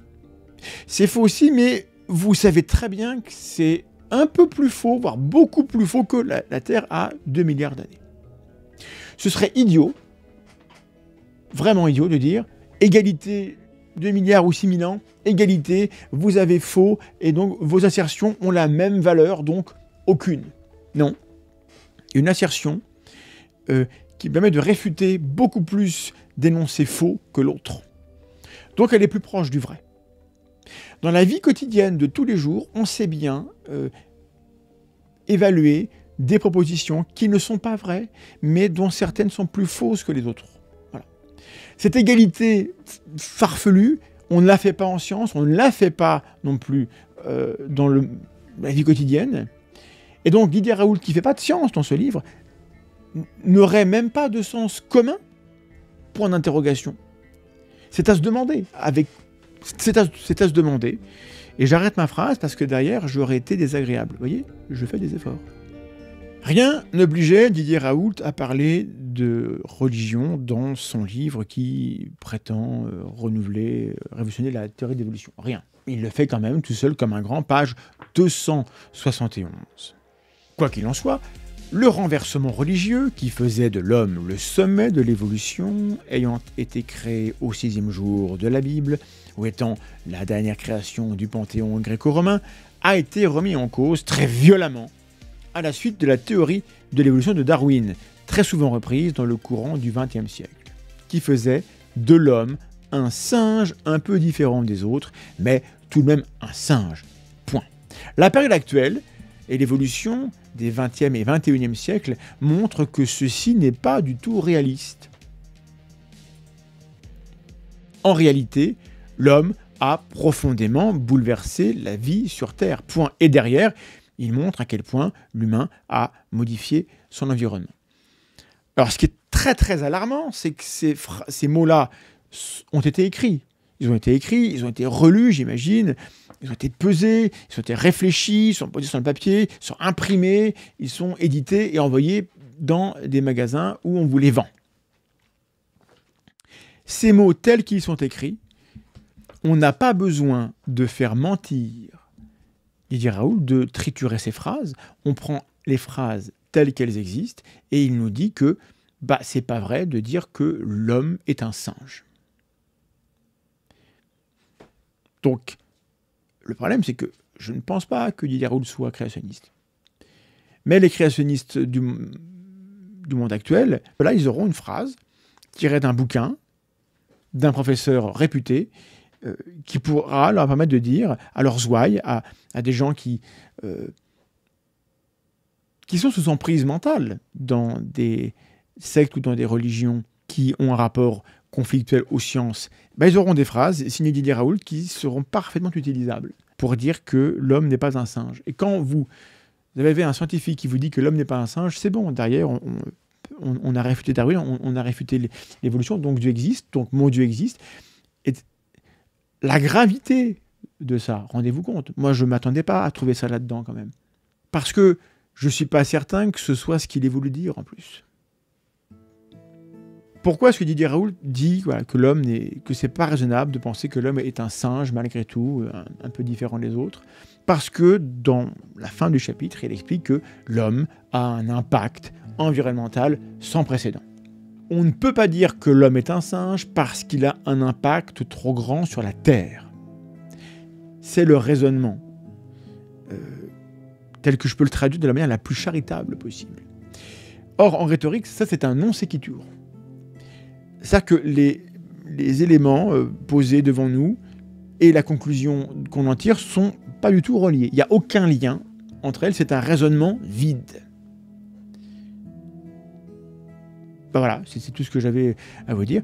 On a Un Didier Raoult qui plaide pour l'exceptionnalisme des humains.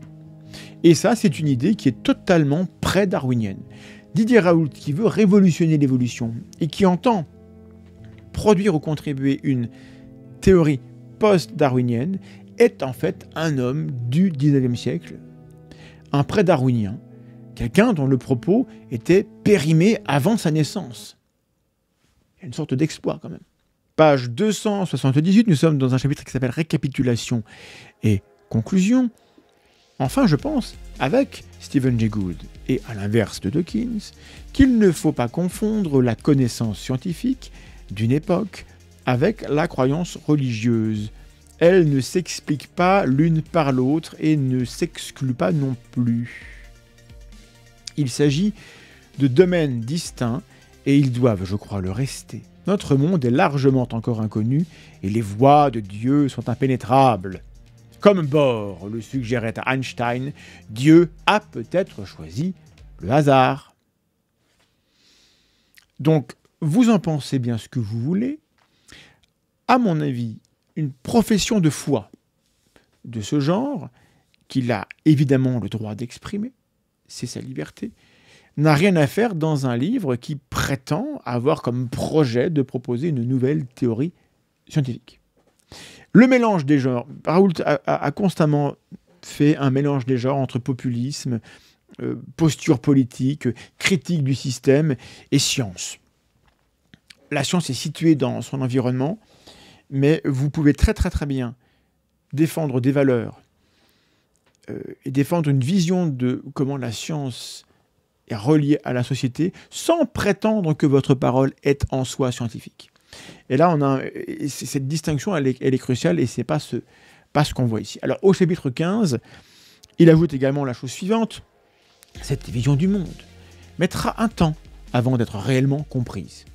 Sous-entendu, on est trop bête. On est un peu trop bête pour Didier. Car elle remet en cause profondément la vision de l'évolution telle que formulée au XIXe siècle, postuler le fait que les hommes ne sont rien d'autre que des singes, un peu plus complexe, ou poser que les hommes ont une forme de transcendance du fait de la volonté divine. Il continue, il se crée tous les jours de nouvelles espèces. La création, je souligne le mot création, continue. Il n'y a donc pas d'ancêtre commun universel.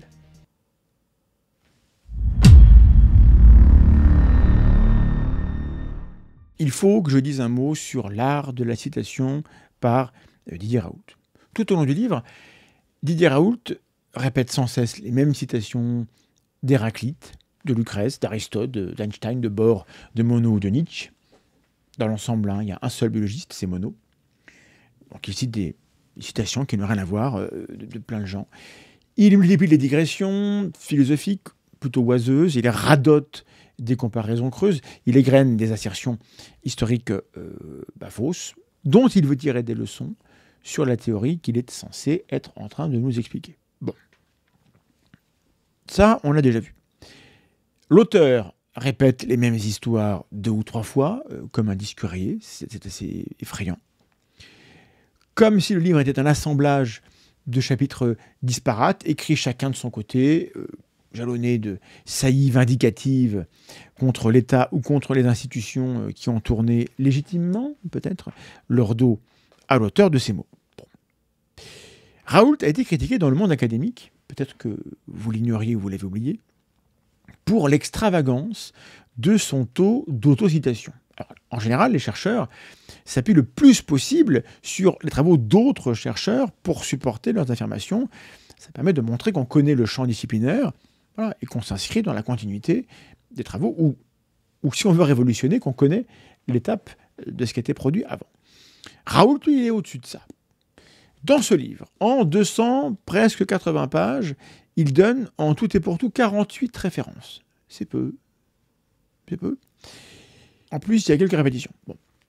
Si l'on retire celle où il cite ses propres travaux, il en reste 10.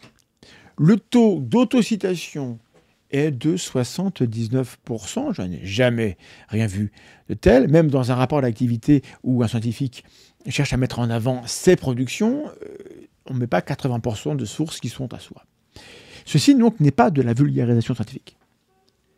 Ce livre n'est pas de la vulgarisation, c'est de la communication. On nous vend du Didier Raoult. Et dans la mesure où je pense que c'est important de ne pas être dupe, il fallait que je le dise de manière explicite. Ce livre est le résultat d'un système où Didier Raoult, toute évidence, confond faire de la science et communiquer sur l'image qu'il a de lui-même.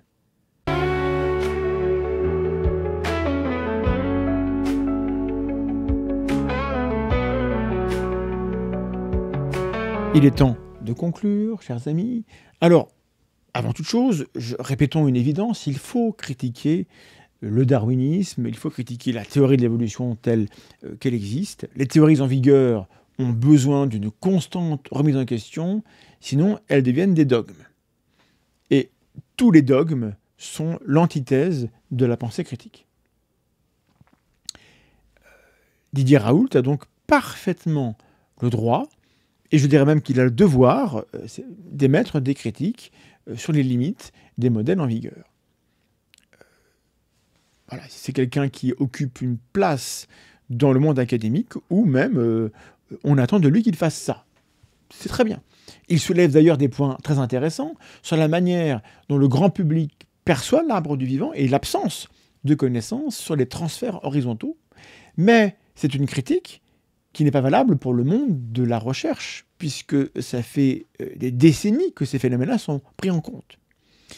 Didier Raoult semble avoir pris goût au fait de s'adresser directement au grand public pour lui dire que la science se gourre, que les chercheurs sont des nuls et que seul lui peut révéler des vérités qui dérangent.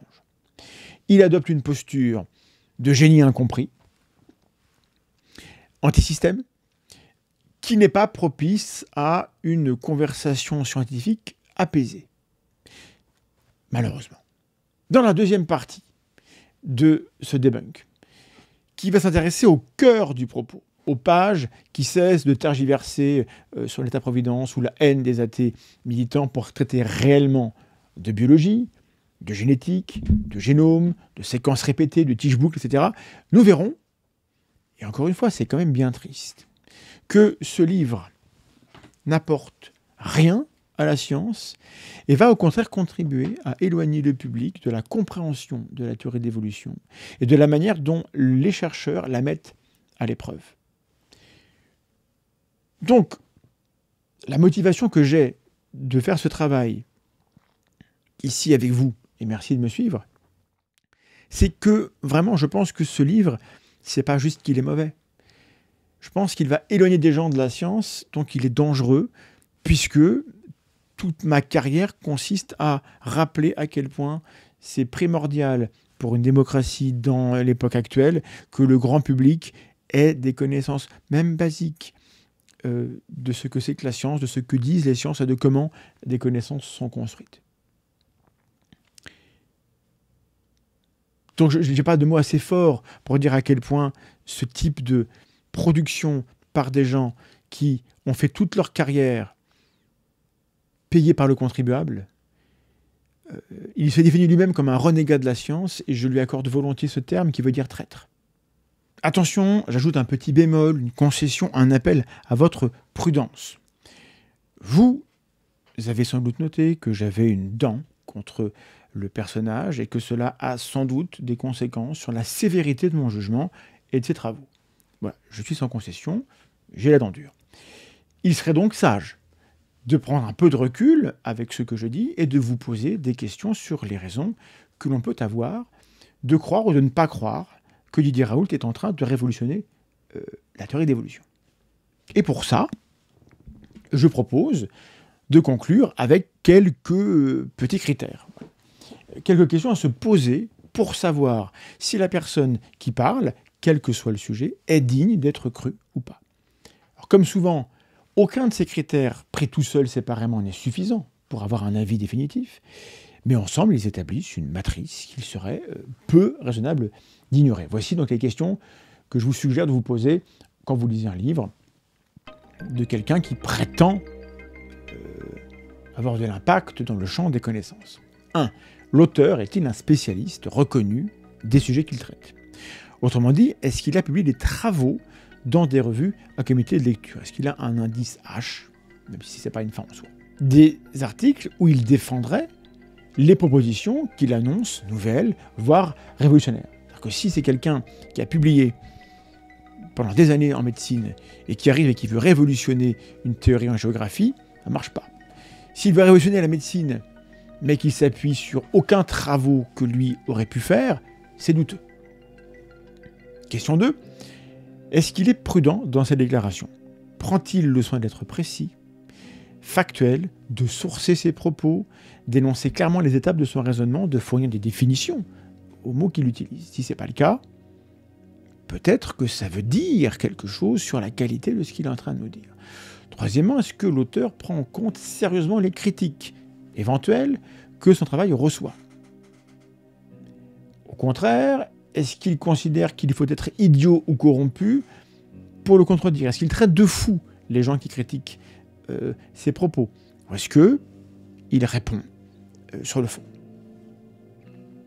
Enfin, la position de l'auteur est-elle défendue ou scellée par d'autres experts? Là, vous avez une preuve sociale, c'est-à-dire que des chercheurs ou des chercheuses qui publient des travaux sur les sujets en question et qui n'ont pas de lien d'intérêt avec notre auteur, ceux-là, quel est leur avis? Est-ce qu'on les entend?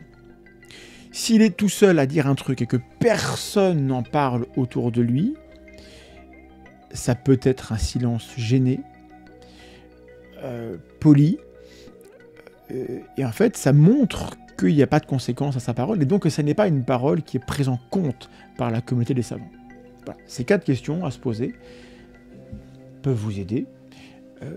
Ça remet une assertion dans le contexte de la véridiction scientifique, qui est le meilleur outil dont dispose l'humanité dans son ensemble à l'heure actuelle pour évaluer la qualité des énoncés. Et ces 4 questions, je sais ce que moi je leur réponds à ces questions.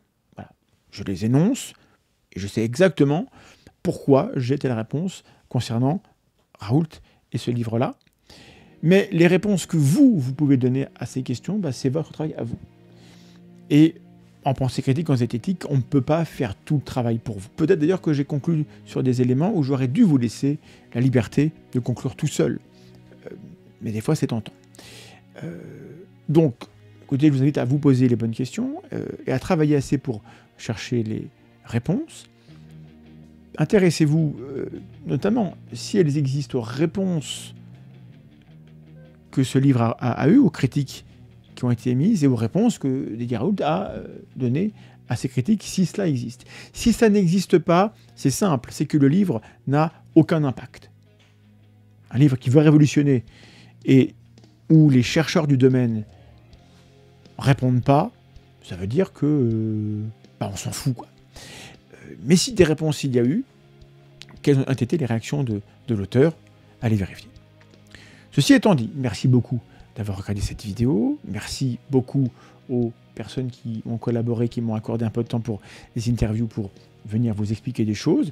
Merci aux gens qui ont répondu sur les réseaux à mes questions, aux citations du livre et que j'ai cité dans cette vidéo. Merci à tous ceux qui contribuent à ce que j'ai le temps de travailler en finançant la tronche en biais via les plateformes de financement participatif. Et rendez-vous très bientôt, dès que je peux, pour la seconde partie de ce débunkage où on va aller vraiment au cœur du sujet sur les arguments biologiques. Je comprends que vous soyez un peu frustré en vous disant « Ah mince, on a fait qu'effleurer le sujet. » Oui, il fallait tout ça pour contextualiser le problème et montrer à quel point, au stade où j'en suis, je n'attends plus grand-chose maintenant de la substance biologique au cœur du propos. Mais il fallait qu'on évacue ces questions périphériques d'abord. Rendez-vous très bientôt. Des bises si c'est votre truc. À bientôt.